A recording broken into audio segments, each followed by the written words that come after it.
Hello friends, नमस्ते।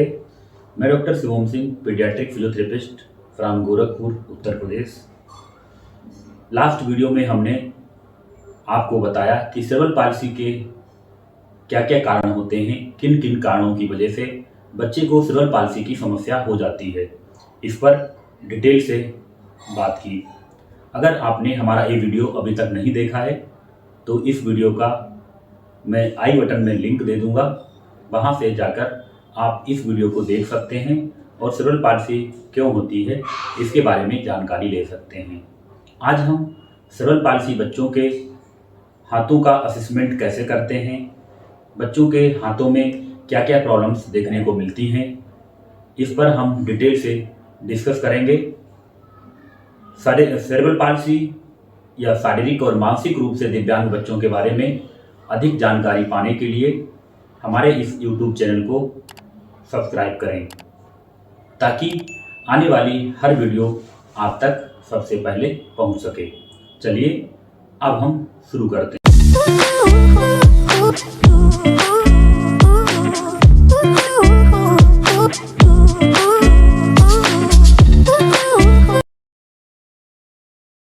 Cerebral palsy बच्चों में लगभग 40% बच्चों में हमें हाथों की समस्याएं देखने को मिलती हैं।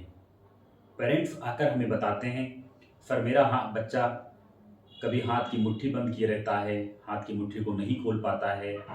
कुछ पेरेंट्स कहते हैं कि सर हमारा बच्चा हाथ को ऊपर नहीं उठा पाता है या कोई भी सामान पकड़ नहीं पाता है। तो ये सब पेरेंट्स के द्वारा हमें अक्सर सुनने को मिलता है। दैनिक कार्यों को करने के लिए हाथ का बहुत बड़ा योगदान होता है। पैरों का काम सिर्फ चलना होता है, लेकिन दैनिक जीवन के बाकी जो भी काम होते हैं वो बच्चे हाथों से ही करते हैं। इसलिए हम सेरेब्रल पाल्सी बच्चों के हाथों पे ध्यान देते हैं ताकि बच्चे का हाथ ठीक हो और बच्चा अपने हाथों से काम करना सीखे। ये वीडियो हमारा बनाने का हमारा यही उद्देश्य है ताकि सेरेब्रल पाल्सी बच्चों के माता पिता को जानकारी मिल सके कि उनके बच्चे के हाथ में कौन कौन सी समस्याएं हैं। चलिए अब हम आपको बताते हैं कि सेरेब्रल पाल्सी बच्चों के हाथों में क्या क्या प्रॉब्लम्स होती हैं। पहली प्रॉब्लम्स होती है मसल्स वीकनेस यानी ताकत की कमी। दूसरी प्रॉब्लम्स होती है स्पास्टिसिटी यानी अकड़न। तीसरी प्रॉब्लम्स होती है सेंसेशन यानी सेंसरी इशू भी इन बच्चों में हमें देखने को मिलते हैं। चौथी प्रॉब्लम्स होती है hand to eye coordination poor होना। पांचवी प्रॉब्लम्स होती है डिस्टोनिक फीचर्स। नेक्स्ट प्रॉब्लम्स होती है रिफ्लेक्सेस की प्रॉब्लम्स। चलिए अब हम आपको बताते हैं कि हम मसल्स पावर को कैसे चेक करते हैं। मसल्स पावर को हम मसल्स पावर स्केल से चेक करते हैं, जिसमें 5 ग्रेड होते हैं। पहला 0 ग्रेड होता है जिसमें नो मसल कॉन्ट्रैक्शन, मतलब मसल्स में बिल्कुल भी पावर नहीं होती है। फिर हमारा पहला ग्रेड होता है, फर्स्ट ग्रेड होता है, जिसमें हमें विजिबल कॉन्ट्रैक्शन देखने को मिलता है, बहुत ही लाइट कॉन्ट्रैक्शन देखने को मिलता है इसमें। फिर हमारा सेकेंड ग्रेड होता है जिसमें हमें एक्टिव मूवमेंट देखने को मिलता है। Active movement without against gravity यानी एक्टिव मूवमेंट बिना किसी अगेंस्ट ग्रेविटी के हमें देखने को मिलता है। फिर हमारा थर्ड ग्रेड होता है जिसमें हमें एक्टिव मूवमेंट अगेंस्ट ग्रेविटी देखने को मिलता है। फिर हमारा चौथा ग्रेड होता है जिसमें हमें active movement with against gravity and resistance देखने को मिलता है।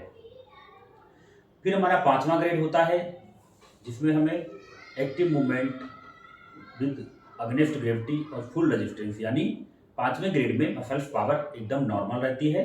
सेकेंड प्रॉब्लम हमें देखने मिलती है सेंसेशन की, कि बच्चों में सेंसरी इशू होते हैं।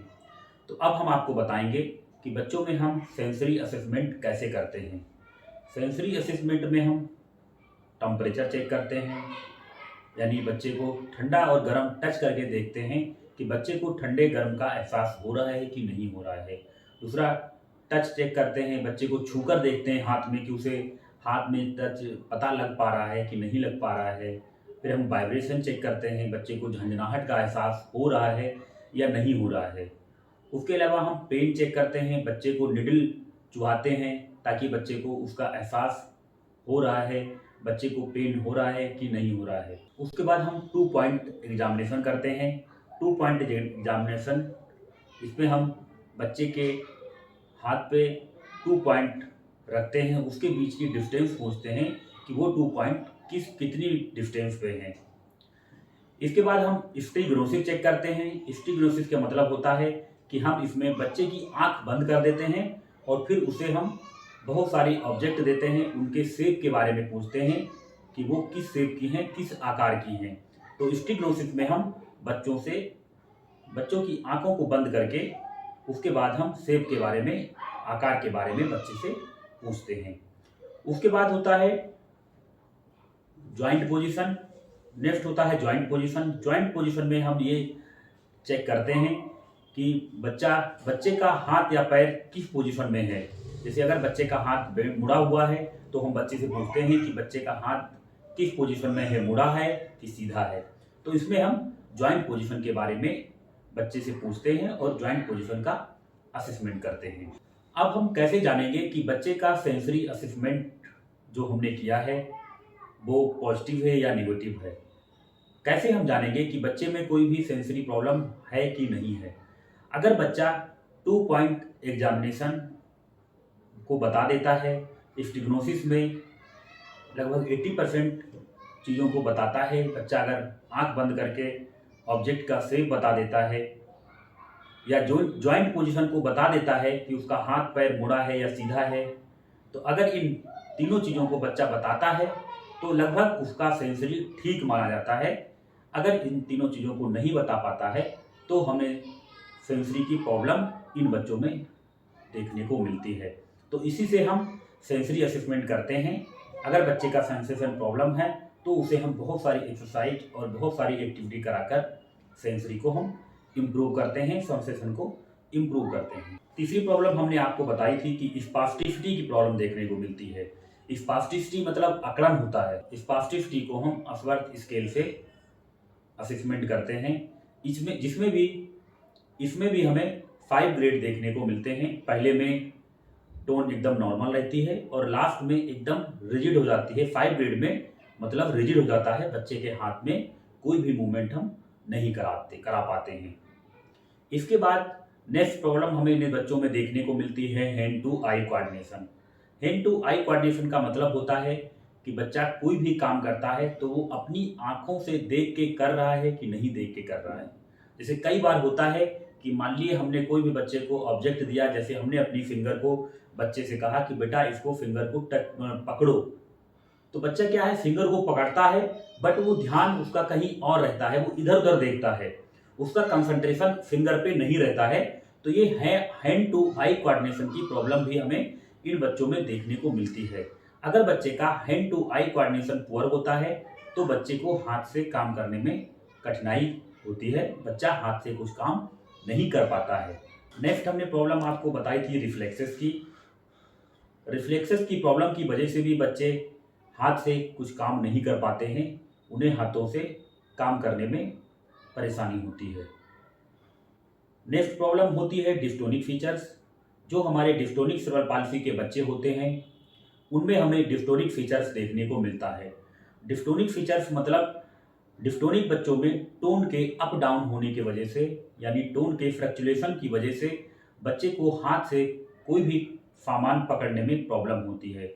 उनमें हमें इस तरह का मूवमेंट देखने को मिलता है कि बच्चा इस तरह से मूवमेंट करता है, तो बच्चे कोई भी सामान, कोई भी ऑब्जेक्ट पकड़ने की कोशिश करता है बट टोन के फ्लक्चुएशन की वजह से बच्चा हाथ से कुछ नहीं पकड़ पाते हैं। तो डिस्टोनिक बच्चों में हमें डिस्टोनिक फीचर्स देखने को मिलता है। इसके अलावा सेरेब्रल पाल्सी बच्चों में हम रेंज ऑफ मोशन चेक करते हैं।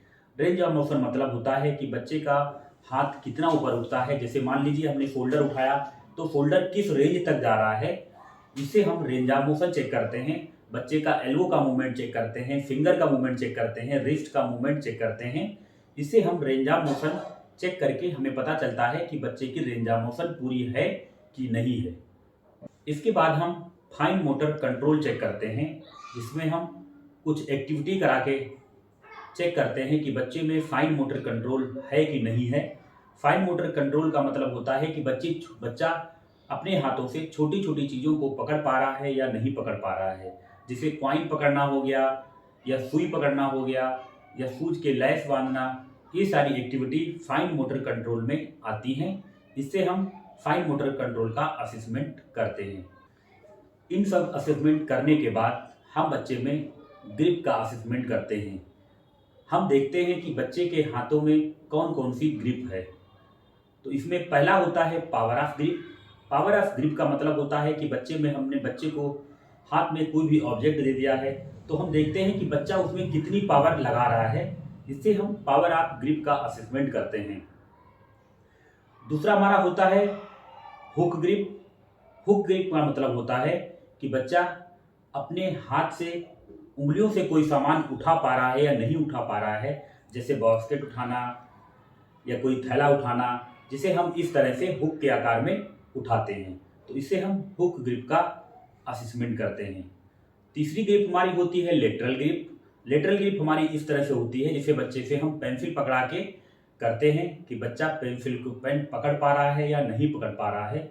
इससे हम लेटरल ग्रिप का असेसमेंट करते हैं।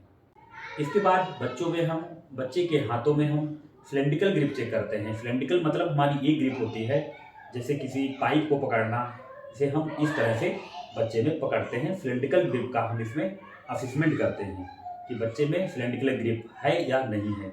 उसके बाद हम स्फेरिकल ग्रिप चेक करते हैं। स्फेरिकल मतलब होता है कि बच्चा किसी बॉल से पकड़ना, इस तरह से पकड़ना।